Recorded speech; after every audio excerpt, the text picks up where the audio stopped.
స్వామికి లోపలగానే మనం చేయలేకపోతే ఆ కుటుంబం నేను స్థిరంగా ఉండేటట్టు మనం అలా ఆరాధన చేసినట్లయితే ఆయన యొక్క అనుగ్రహం భగవంతుడు ఇలా అదే మనగా మానవులు ఒక మేళం స్వరం గాని ఒక మంత్రస్వరం గాని భగవంతుడి యొక్క రూపం చూడటం వల్ల మనలో ఉన్నటువంటి నరదృష్టిలో అంతేగాని మనం వాటి యొక్క విలువను తగ్గించడం చేయకూడదు. ఎప్పుడు భగవంతుడికి మనం వినయపూర్వకంగా ఉండాలంటే ఏం చేయాలా?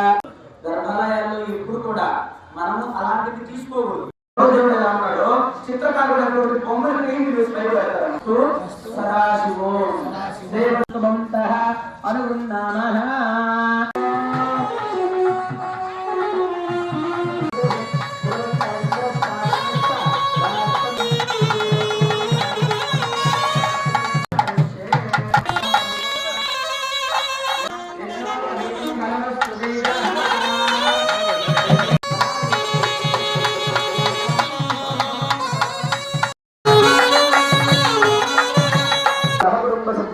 స్వామిని అమ్మవారిని నమస్కరిస్తూ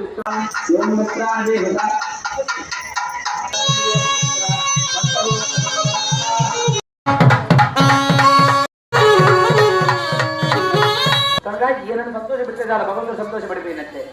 ఆ సంకల్పంలో చెప్పారు, ఏమే ఎందుకు ఆడబడుచోవాలా ఆయన కొడుకుగా మా ఊర్లోనే ఉంటూ మమ్మల్ని అనుగ్రహించు అని ఒక యజ్ఞోపవీతాన్ని మనకి సూత్రంగా అడ్డం పెట్టాను స్వామివారి వేశాం. తదుపరి ఏం చేశాం?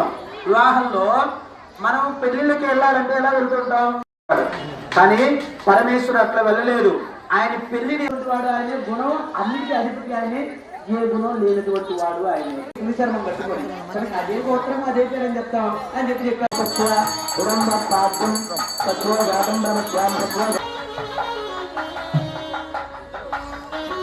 భూమి గంగా ఉన్నంత వరకు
చర్మం కట్టుకొని ఒంటి కింద బూడిద పూసుకొని వెళ్తాను. పచ్చి కింద కట్టుకోవాలి, పైకి కట్టుకోవాలి లేదా